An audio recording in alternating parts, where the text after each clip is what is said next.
6:30. So thanks for being here at the panel. I have one PSA before we get to the good stuff. So Pigeonhole, if you guys were just at the keynote, you know how Pigeonhole works. But basically go to this site and you can enter questions, you can vote on questions, and that's how we'll handle Q&A. But for now, I will hand the show over to Oliver Libby. Hi, everybody. I'm so glad to see you all here. I think it's very appropriate. We're at the panel on the future of social enterprise, and one of the great defining qualities of what we do in this particular part of the sector is we're dynamic and we're flexible. So this was supposed to happen tomorrow. We did it today. We have a slightly different panel. You guys are all here. It's all good. So thank you guys. I want to just quickly introduce the panel. I'm really thrilled that you're all here to hear some of my closest friends and also the leaders in this sector, and people who have a really long perspective on social enterprise and also a multispectral perspective on this. So from the large foundations to working in the field, from the private sector to government, to the social sector and philanthropy. It's a really good kind of cross-section that you'll see here. So I want to just hand it down the panel really quickly to get the snapshot of the bios. You'll be able to learn much more about them later. And then we're going to just dive right in. And I promise we're going to leave substantial time for questions because we're really trying to do a very interactive and engaging presentation. So with that, let me start with Ryan. Sure. My name is Ryan Whalen. I'm the Director for Initiatives and Strategy at the Rockefeller Foundation. There I focus on our global program teams management and also our cross-sectoral partnerships with the public and private sector. Before I joined Rockefeller, I had a career in government and politics, working for Mike Bloomberg at City Hall in New York, Chuck Schumer in the Senate, and doing campaign work on the East and West Coast as well. Great. I'm going to hand it over next to Alex, but I will admit to one thing, which is I've never been frightened to run a panel before. But Alex runs all the panels at the Clinton Global Initiative and sources everyone who speaks, so I'm actually kind of petrified that she's on the panel right now. So please, go ahead. And let me know if I'm doing okay. Yes, so good. Thanks, and I've never really spoken on a panel. Usually I moderate them or I am behind the scenes, so I'm also fairly petrified, but in a good way. Hi everyone, I'm Alex Samuel. I'm the Director of Program at the Clinton Global Initiative. So as per Oliver's introduction, I'm in charge of content curation and speaker selection for all of the events that the Clinton Global Initiative runs.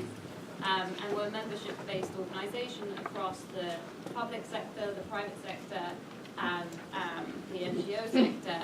And the idea is to create essentially cross-sector partnerships to solve global challenges. We have 3,100 commitments across 180 countries, and if that impacts 430 million lives. So we can talk a lot about that cross-sector collaboration today. And prior to that, I was at Save the Children, mostly in operations and across the world in the field, from Pakistan to North Korea. We can talk about that as well at some point. And before that, I was a management consultant at the Boston Consulting Group. And actually, before Vanessa starts, as you all know, we were expecting to have Lauren Bush-Lauren from Feed. Sadly, because of the weather, she was not able to join us. And so instead, one of my very dear friends, who has just an extraordinary job in this space, consented to double up her panel duty here at the Social Enterprise Conference. So Vanessa, please. Hi everybody, it's an honor to be on this panel, anything with Oliver. And my name is Vanessa Pagins-Turner. I am the Associate Director of something called the Avatar Alliance Foundation. We are a foundation started by film director James Cameron with funds from the film Avatar to fight and combat climate change and sort of engage in sort of applications of technology to this space. Prior to this somewhat wild job, I was at the UN Development Program working primarily in the Bureau for Economic Development Policy in West Africa. So we can talk about that, bring some of that into the conversation. Certainly, that's very and also what we're talking about today. Excellent. And just by brief background, I wear two hats in the space. By day, I run a venture capital firm that does a lot of investing in clean technologies and data technologies, which I think have a lot of relevancy to what's going on in social enterprise. And then by nights, weekends, and all the available remaining time, I run a nonprofit with actually my co-founder, who's in the audience here somewhere back there, called the Resolution Project. And we've had the privilege of helping undergraduates launch their first social ventures in close to 50 countries around the world, and it's over 100 ventures now. So I have a pretty good perspective on what the startup in social enterprise looks like and where it's going because of these new young leaders. So that's the group we have here. And we've chosen to kind of organize our panel along the three major lines of the Social Enterprise Conference, so this intent, action, impact framework that we're approaching things with here this weekend. And so I want to start with the biggest question, because this is a wide aperture panel. And I think we can all agree that when we say social enterprise, each one of us has our own definition of that. And the question is not only what is the definition today, but looking to the future in the next couple decades, is that definition going to evolve? So I want to start out, maybe, Vanessa, you had some interesting thoughts on where the sector is going to evolve and where the focus is. If you want to start us off, and we're all going to jump in interactively. Absolutely. I think I was going to save some of this for the last bit, but I think certainly one of the pieces, wearing my hat with the environmental lens, and sometimes it doesn't get enough bearing and enough mention in these conversations, but I think more than just having a double bottom line when you're talking about social enterprise, talking about social impact as well as financial sustainability, I really think the conversation has to evolve to talk about the role of environmental sustainability within a business structure. I certainly also think that there is a really interesting role and trajectory in the space to talk about the role of social enterprise as having a focus on encouraging and changing incentive structures to trigger behavior change in the space for more optimized social behaviors, essentially. I was hoping not to answer a definitional question. So I'll take you back to some sort of historical context, I guess, of how the sector, at least my belief of the sector of social impact starts out. Like there was the government and there was public sector companies there was the government and there was private sector companies. Maybe sort of some of the private sector companies back in the day were sort of more paternalistic. There was also like your family and your village and social structures like that. And there weren't NGOs until probably 100 years ago or something like that. Save the Children, which I used to work for, was created in 1918 after the First World War for it was Eglantine Jebb, and she was a British woman who wanted to help people who were orphans essentially in the losing powers like Germany and Austria and etc. But that was a completely novel concept back in the day. So she was perhaps, I don't know, the first social entrepreneur. And now you don't think of Save the Children as a social entrepreneur. They're a big behemoth. They have $1.2 billion or something like that. But that was, and similarly probably Rockefeller was one of the first foundations ever created. That was from private sector money and private philanthropists. He was probably one of the first social entrepreneurs. I think today what we think about social entrepreneurs, we think about these bright young people creating micro enterprises, which with new ideas who are going to want to do something completely different. That's very interesting. Quickly, I think who's the next Facebook of the social enterprise world. We don't have yet in the last. It takes time. It's taken 90 years for it, or a long time for Rockefeller Foundation to really emerge as a leader in the field. How can you build, Facebook was only created in 2007, and it's had a massive impact in the classic entrepreneur field. How can you become an entrepreneur and really get to scale really quickly, is something that I think is really interesting.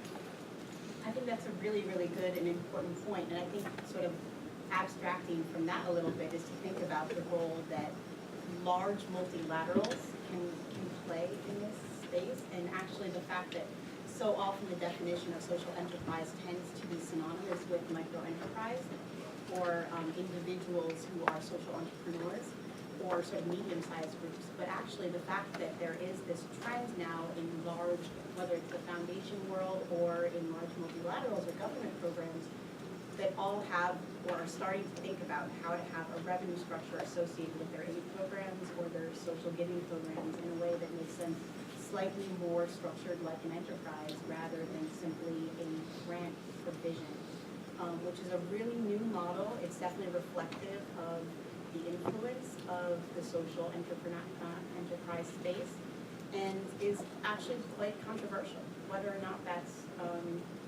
whether or not that's the right direction for these things to be going, whether or not that's more sustainable or less, I think is actually a really interesting trend to watch in the space and sort of definitely adds to the definition versus what social enterprise was at its inception.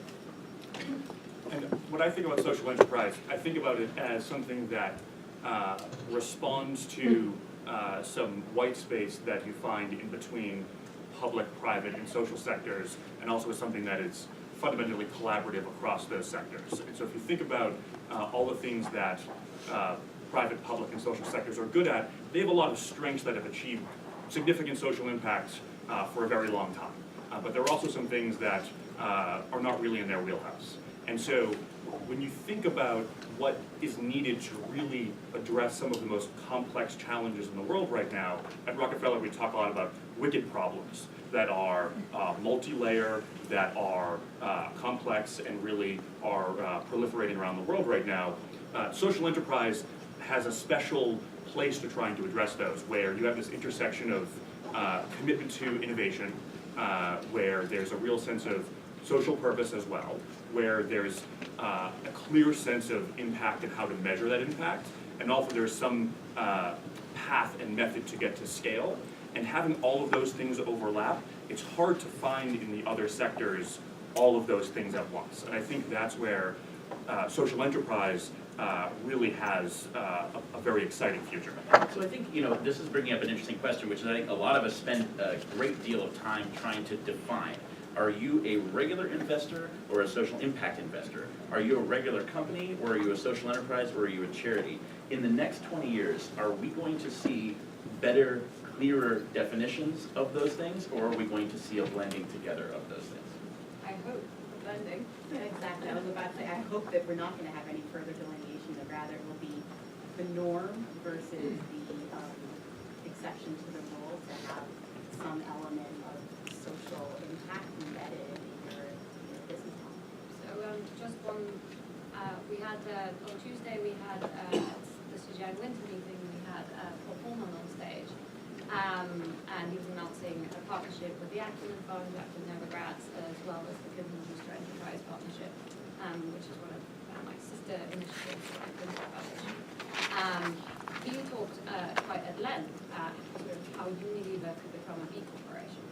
And Ben & Jerry's already, which is like part of Unilever, is already a B corporation. But, that to me is the definition of the blending of the sectors. Massively big publicly listed company who wants to sort of write into its mission and constrain itself to be doing social good going forward. It's huge. That was great. And at Rockefeller, we engage with social enterprise at two different levels, and I think both of those speak to a hopeful future where this really is much more of a blended concept than a standalone concept. At kind of a broader macro level, we do a lot of work around building the architecture and developing the infrastructure for impact investing. And so we've been running a 7-year initiative where we're focusing on developing a network, the Global Impact Investing Network, to really bring the right actors together around this space, but also developing an evaluation framework that people know and understand, and then also trying to really mainstream measurement around impact investing, so that it's not something that just feels like an other, but it's actually something that is translatable across sectors, and particularly to the private sector. And then for us, we also work directly with social enterprises as part of our initiatives. So I'll just give you one example. We have an initiative called Digital Jobs Africa, where we are working with high potential but disadvantaged youth to connect to the first rung on the technology career ladder. And so as part of that, yesterday we just announced a $2 million investment into a cloud factory. And what they do online work, and they've had a very successful run in Nepal to date, and they're looking to expand, and they have a big focus on wanting to be in an English-speaking country in Kenya to do a lot of speech to text translation. And so we did this investment as part of our initiative, but it's a direct debt investment. This is not a grant, and this has full commercial evaluation that we are doing as part of that, but it's directly part of the work that we're doing, and we evaluate it as a commercial investment as well. And their clients are ESPN and other big name companies like that, and for us, we see no difference between their social purpose and their financial purpose as well. Well, I was just going to say that I think this is a great example, and Rockefeller's really leading the way in this space, about the fact that foundations, which are sort of the quintessential entities and actors in the space for grant giving, are less and less making this distinction between actual impact investing and their grant portfolios. And the fact that you see this trend that a lot of these foundations and other nonprofits think that there's actually more impact, or they're making the transition to portfolios that are heavily influenced and heavily dominated by actual investments that are being evaluated as commercial projects, at least in part, rather than simple grant entities that have no sort of revenue or commercial structuring. It's really a huge shift, even over the last 5 years, I would say, versus 10 years. And I think actually the structure, the legal structure that we're going to see in the tax structures have to catch up and are sort of struggling to catch up, and that's one of the big shifts I think we'll be seeing in the next couple of years as well. So, and as we transition from area to area, I want you all to be thinking about questions, because we're going to leave a lot of time for those. But I think, all of this is leading to the next area of action, which is, I think, driven a lot, in fact, by structure. If you're going to take action, there has to be a framework for that. So I want to get into a couple of questions around the structure of the social enterprise sector as a whole. And the first thing, Alex, you mentioned something interesting about how, for example, Rockefeller started as a social venture, but is now a large-scale foundation. Can you have large-scale players that retain the imprimatur of being a social enterprise? Is there a transition happening there? And can the entire sector work as a whole, or are you going to have a series of large-scale funders and then, the small tech startups of the social enterprise world? Well, I think that, I suspect Ryan would say he still thinks that Rockefeller is a social enterprise in some way, and retains, and UNICEF talking about the multilaterals, check out the UNICEF Innovation Unit, Erica Gochi, Chris Fabian are doing some interesting stuff within the behemoth that is UNICEF. So I think that, for me at least, there's still these pockets of enterprises within many of these large things. The question I sort of probably not answering your question, but one of the biggest challenges to get to that model of blended, where everyone, in a sense, sort of the sectors merge. If we think of 2030 and the sectors are merging, and lots of things, we have B corporations everywhere, and that's like a default standard. It's a great vision to think about. Where at the moment we're really the current, as I mentioned, I feel like the current social entrepreneurs are still not scaling fast enough to really affect the change that we need to see. And you're still sort of, Ryan, you were talking about sort of this project on digital jobs Africa, but sort of a lot of the impact invested money still goes to, well, as you mentioned, English-speaking Africa, and it's Kenya, and it's India, and it's places where there's a certain number of infrastructure, there's advantages. The real problems today are, are Somalia, are Sudan, are Mali, are places where, Save the Children is, yay! And a bunch of great organizations, but where you may only have sort of very traditional models and NGOs still today. It's still very, very hard for social entrepreneurs to really be at the, I'd say, the front line of the real problems. And that, I think, is going to hold them back, in a sense, really hold back these sort of smaller entrepreneurs who really have an impact. If you're spending too much time maybe on making sure you have impact investing measurements in place and all of that, then you have to, it's much easier to build a school in Kenya. Other thoughts on that? Thinking about the framework of the space going forward, I think that there's a real role for local government as well to be a catalyst for social entrepreneurship. Both at Rockefeller and my prior life, working for Mike Bloomberg, we think a lot about cities as really being hubs of innovation. You might have heard Supreme Court Justice Brandeis 70 years ago called cities laboratories of democracy, and the idea that local government is this place where you can do new and interesting and compelling things in a somewhat contained space. I think you're really seeing the resurgence of local political leadership in a way that is innovative and is seeking the best new ideas to run their cities and to address the challenges their cities are facing.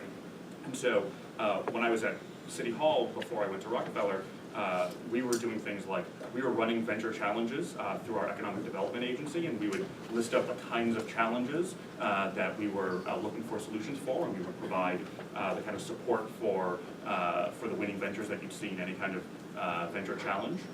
We also had an innovation lab really around addressing poverty issues in New York City. Some things worked, some things didn't work. But that kind of thinking and leadership you're seeing really happening at the local level around the world. And so is it the mayor of Sao Paulo, Eduardo Paes? Is it Mayor Emanuel in Chicago? Is it Mayor Johnson in London? Any of these people are generally innovative and specifically are seeing social entrepreneurs as being uniquely positioned to address specific challenges where they know that government can't do it themselves. And what's quickly emerging is they are using the apparatus of government to help activate those social entrepreneurs. Are they opening up the data, government data? Are they providing key funding? Are they providing access to help scale through existing government agencies? Whatever that might be, I think that's a really important and emerging part of the framework looking forward. I think that's incredibly true, incredibly important, but just to play devil's advocate a little bit, I think that's also been held up a lot as the solution for a lot of the failures to provide public goods, essentially, in particularly in a lot of developing world countries. I think the sort of social venture and the holding up of social entrepreneurs in the civic and especially local space works somewhat better in the developed world, if you forgive that framing. It's sort of the West, exactly. That's maybe my UN hat, but we don't use those frameworks. But versus in areas where simply governments don't have the capacity to provide any of these goods, and so they are essentially handing off to the private sector the provision of any public service that the government simply either doesn't have the capacity, doesn't have the resources, or doesn't have the political will to provide. And I think you want to be looking to define and not entirely let governments off the hook, and that it's the role, and still there is a role for multilaterals and some foundations in their aid giving to try and work within government entities and not always around or in tandem with some of these entities to ensure that it isn't an entire, the sort of valuation of social entrepreneurship doesn't mean it's the entire privatization, essentially, of the public sector, which I think could be a trajectory that you're starting to see, and it just means that you want to always be assessing. It's not to say that there isn't still a strong and important role for the public sector. Certainly in Africa, you see medical services being increasingly provided by social entrepreneurs, whether it's emergency response in India, and the Resolution Project has a great value with some of that. Whether it's medical evaluation and assessment with mobile technologies, which is also something that Resolution has a lot of entrepreneurs doing, as well as IoT, etc. But it's just, these are all services that we're pretty accustomed to receiving as funded by government entities in the US. I'm just curious, how many of you would consider yourselves social entrepreneurs? And amongst the social entrepreneurs, how many of you are running a startup in that sense? Okay, so it's a small subset. That's very interesting for us. I specifically towards the last set of comments, though, a couple of legal frameworks were brought up, benefit corporations, for example. I'm curious to hear your opinion, particularly on whether we're going to see the nexus between stakeholder and shareholder value begin to blend together a little bit, and particularly we're here at Harvard Business School, and an incredible institution, but one where there's a lot of folks who work in public companies, where the quarterly earnings cycle really does define a lot of behaviors. Are you going to see that change where social impact is worked into the quarterly reporting cycle? Are these things going to help maybe push the sector forward? So Goldman doesn't do quarterly reports. Sorry, I like him. He's good. So I'll be more like Paul. Yeah, everyone should be more like Paul. Sorry, he's great.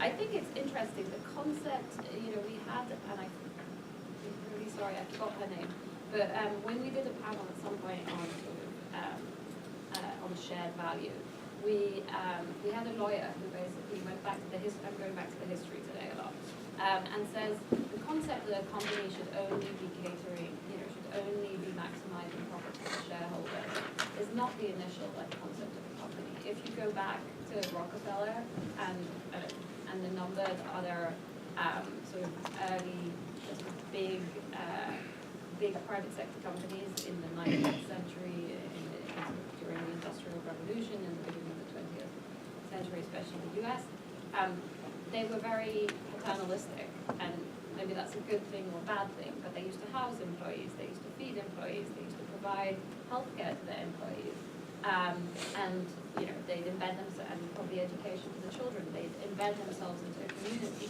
And you see that in some places like Ratan Tata, which I think is wonderful in many ways. Like I actually only found this out recently, but I think 2/3 of the profits, I'm sorry, I'm quoting probably wrong statistics, but I think 2/3 of the profits of the Tata company goes directly into a trust.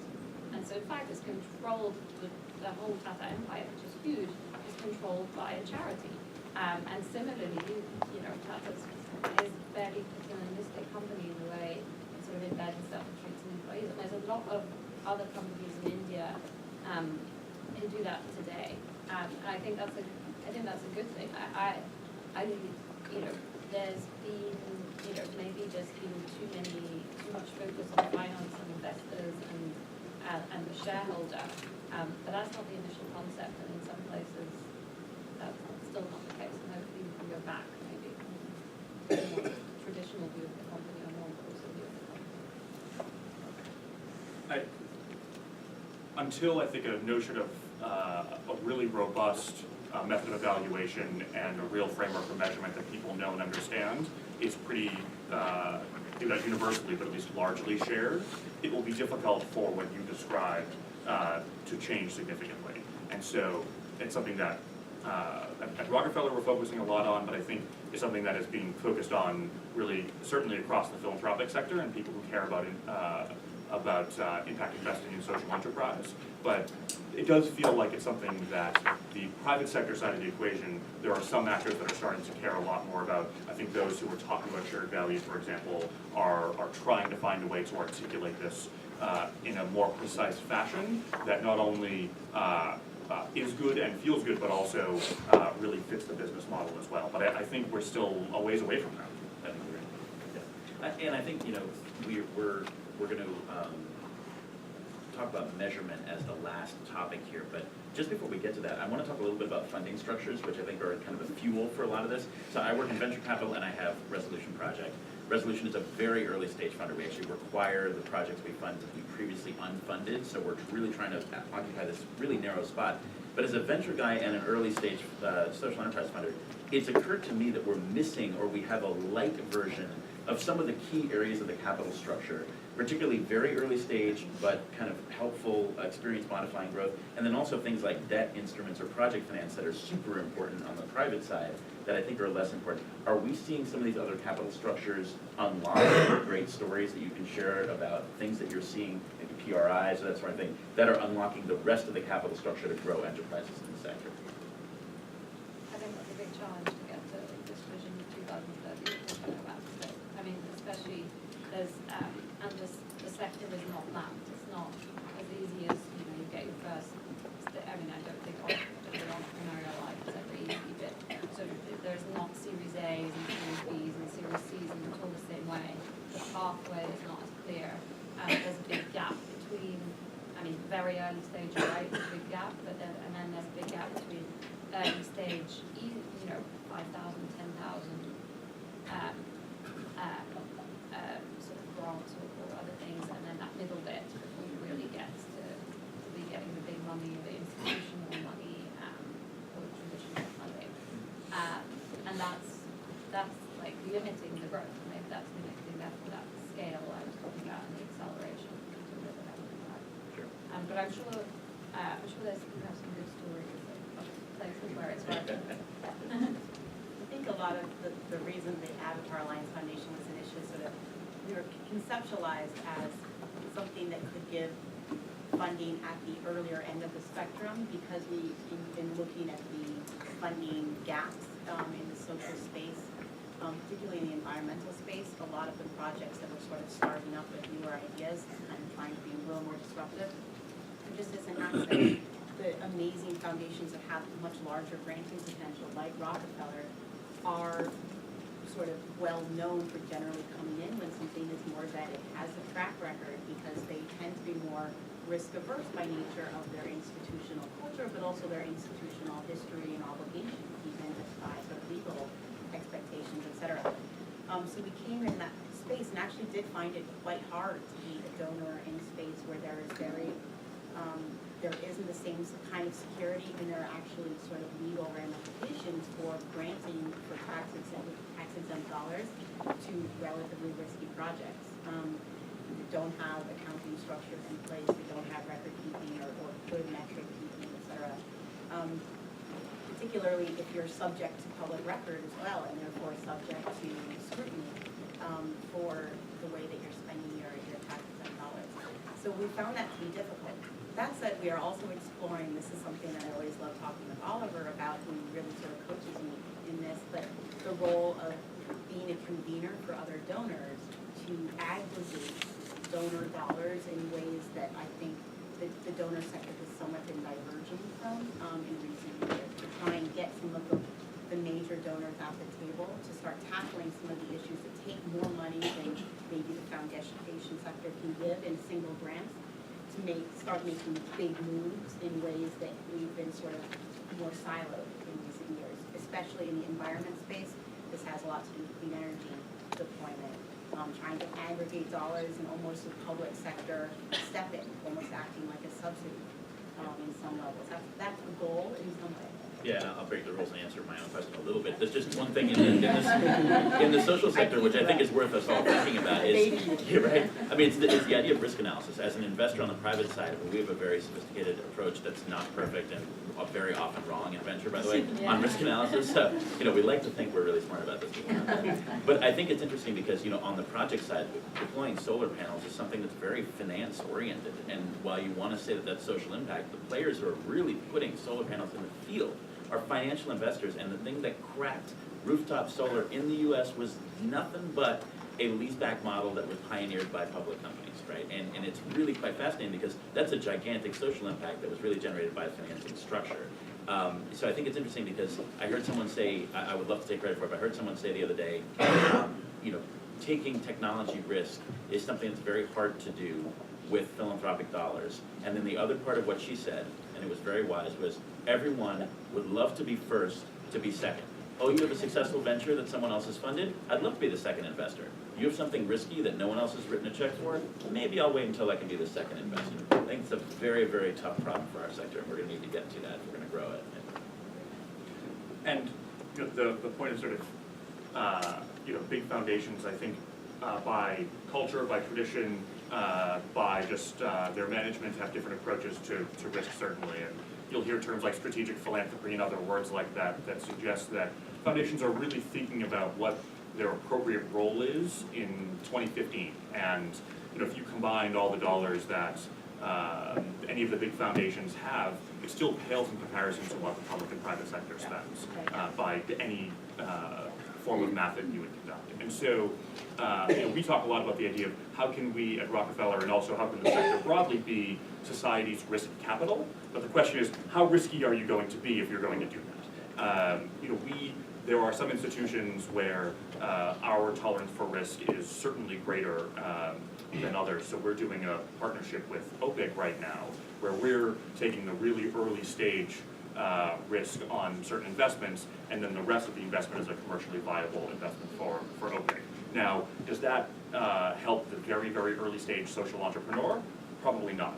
But these are certainly investments that are in the space. And I think that as you look at both the major players in the space right now, but in a world where things like the Giving Pledge is a really big deal, and lots of people are thinking about their role as philanthropists going forward, I think there's an opportunity where foundations of the future, and even the near future, will have very interesting perceptions of what is the level of risk they will tolerate and how they will apply their capital. And I think you'll see a really interesting emergence in the coming decades. And just one more note, just to give you guys a plug, there's one more instrument of impact that foundations in particular, but certainly other companies, have in their disposal. And Rockefeller recently made big headlines and made a great sort of set some good precedents with their divestment strategy as well, and divesting sort of historically from essentially So just I'll one let quick you thing on take that. So Ryan is not representing the Two things. It's actually the Rockefeller Brothers Fund, which is a separate philanthropy from the Rockefeller Foundation. You can be forgiven for mistaking these. It is not me, uncommon. So that was the institution that made that announcement. That's right. So I'm gonna do a little bit of cheating here for a minute. By the way, it used to be easier to chair panels. Now this I can't even tell what question is what. So forgive my having to crane my neck around here. I thought it may be a selfie where I could see the screen. But I want to take the opportunity to use this question down here, measurement and the social impact, to round out our comments here, and then we'll address a couple of the other top favorite ones. But just very quickly, and let's do the speed version of this. As an investor, for me, I hear social impact investing. How do you generate a 15% return and then tell people you generated 8% more return in social impact? You have Jin's IRIS methodology. You have other ones. Do we think by 2030 that we're going to have a way to represent, first of all, firmly the social impact of what's going on, but will it be quantifiable in a way that is understandable to, say, private investors? I would say that it will be quantifiable and it will be understandable, at least to many. I think there's a real path towards understanding and implementing these measurements. Will they be fully widely shared? I don't know, but I do think that there's stuff that we're working on and others as well right now. It feels like there's an inflection point that's coming where this will be significantly broader in scope and availability. I agree. I think it'll be quantifiable and more standardized by 2030. I'm optimistic. It will also be completely imperfect. It's not as if the financial accounting standards, and I don't know, we're at Basel III, I have no idea, are by any means representative of the actual performance profits of companies today. Yes. And so that will still remain the case. It will be, in the end, you'll find some metrics and they will be proxies to your real impact. And if they're standardized, you'll be able to compare, but you'll start to recognize their proxies.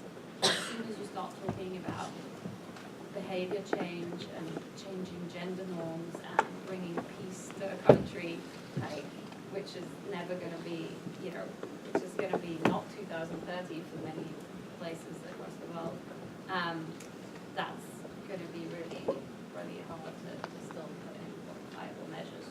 Hopefully you still have some proxies, but that way.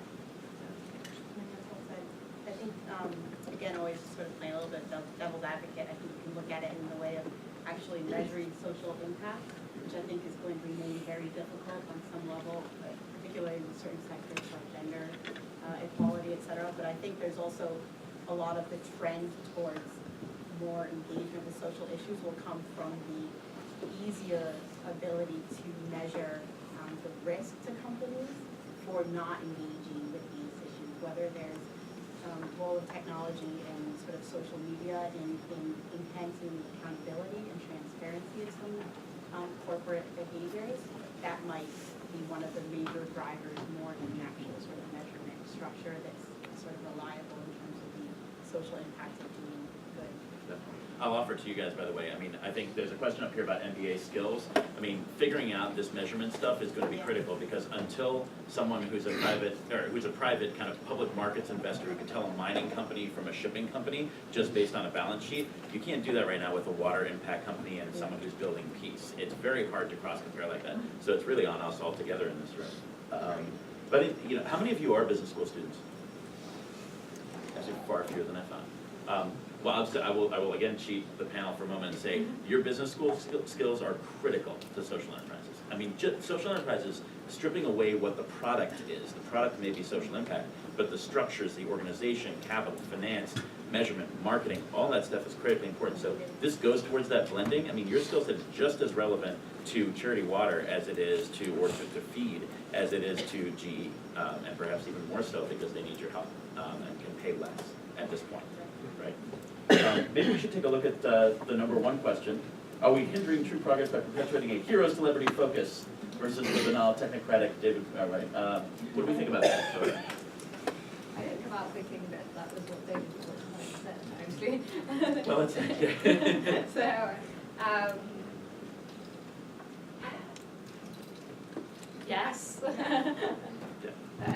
I mean, some of them, so actually, I will toot the horn of the Clinton Global Initiative for a moment here. There's a wonderful thing called the Clinton-Justra Enterprise Partnership, which no one's ever heard of, I think, although they might as of this week.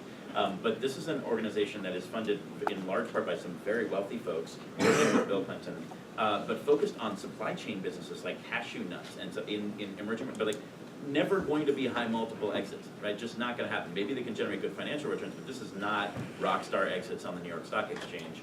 But it's super important, and I think, so that goes to that question, but I do think it's interesting that that is being funded by the chairman of Lionsgate Entertainment, Carlos Slim, and Bill Clinton, so you have a little bit of a blend there going on, you know? I think that the sort of Facebook example that someone called out here, the value in that is simply to demonstrate what is a social enterprise to a lot of people in a way that is understandable. And so I think the hard part about the social entrepreneurship space is most people don't really understand what it is. I imagine some number of people here either do or wish to, and your friends and family may, and people you work with, but it quickly runs out after that. And I think if you look at even a lot of technology companies, the notion of what it was that they really did and the value that they provided, I think is only recently being understood by a much broader audience. And so if the goal is to get potential investors to really think about these kinds of enterprises being valuable investments, beyond the analytics of it, I think there's just a simple kind of public relations reality to it that is important. Now, there's a point at which that runs out of additional utility, but I think that's why people talk about it that way. Someone have a strong background in social enterprise in China? Me or just Yeah. So Vanessa just came back from China. I wonder if you just want to shed some light on that question, and then we can move on. Yes, there we go. I just totally put her on the spot by that. No, it's interesting. The Chinese entrepreneurship setting is fascinating. It's very dictated by economic goals set out by the government, and therefore constrained on some level as to fields of focus. I think there's certainly a huge amount of money going into the space, and so in that regard, there's much more government support for the sector than there is in the U.S., for example, which is a really fascinating disparity. It's new, but there's certainly, like in Beijing, there's a big startup scene. They're starting to do sort of TED Tech series on the ground there in Beijing, and I'm not really equipped to talk about some of the trends, but I think and where the space is, certainly the environment is emerging as a big focus, particularly in places like Beijing, where the smog situation has galvanized populations in a huge way, less on the subjects of sort of economic inequality, et cetera.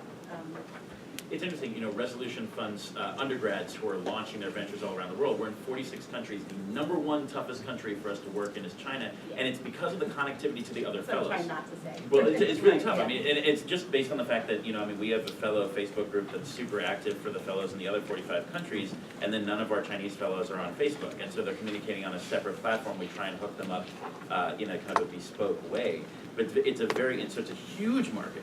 But it's somewhat insular still in its connectivity to what's going on elsewhere around the world. And I do think that's going to be a challenge because cross-pollination of ideas, transparency, that stuff is hugely important in growing new sectors. Well, it's important to remember that when you're going into business in China, in almost all sectors, you're going to do business with the government. So that means that generally are structured like a joint venture system.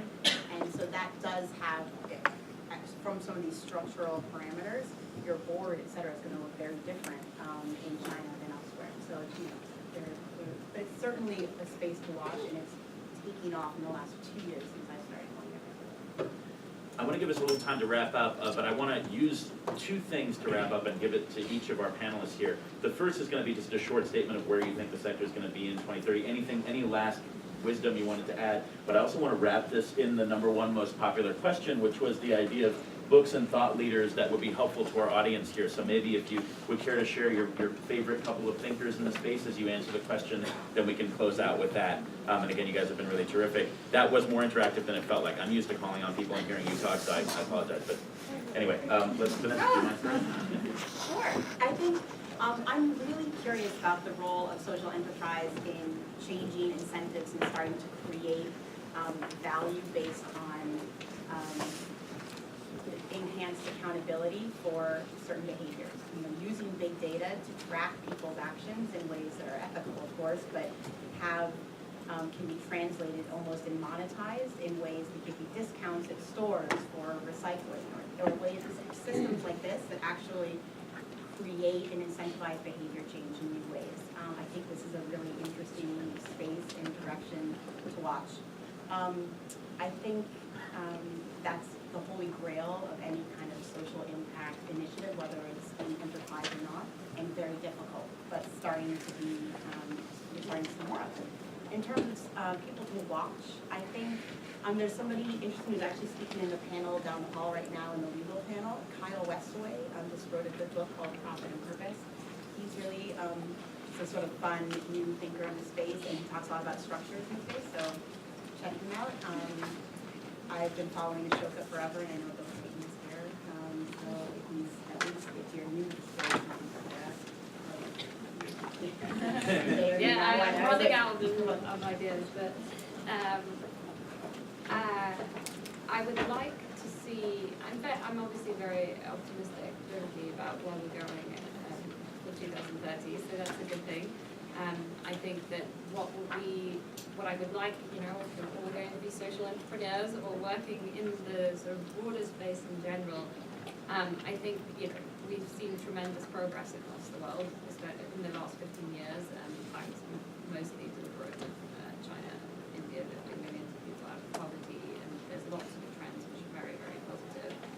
Primary school education has actually sort of progressed massively, childhood mortality progressed massively. I think the biggest issue of the next 15 years is inequality, and that, related very much to the environment as well. Tune in at 3:30 for the prize. Yes, related very much to environmental justice, comes hand in hand with this. But essentially, that index has been, the world is more unequal than it's been 20 years ago. It's a huge issue in the US, and there are, and that's so economic inequality, gender inequality, sort of certain populations, refugees who have very few rights and very little opportunity, and obviously sort of religious and ethnic disparities across the world. And so I guess I encourage you to work on that and to really sort of, as I think I like Ryan's use of the word white space. If you're, where are the gaps where you're working or living? Sort of don't do what is being done by other people, do where you're missing it. And I think that's the place that we really need help and success. In terms of people I really like, I actually thought David Borstein was amazing. He hit on many of the thinking I have about a lot of things. I like Nick Kristof as well in terms of these sort of bigger systems thinkers. I mean, he's not only focused on the US. I said I like Matt Coleman several times today, so I think that's clear. Cheryl Dorsey from Echoing Green, I suspect you will know her as Oliver Galang, etc. But she definitely has good thoughts in the space. But also going back to this idea of white space, I would actually go and read up on the intractable issues that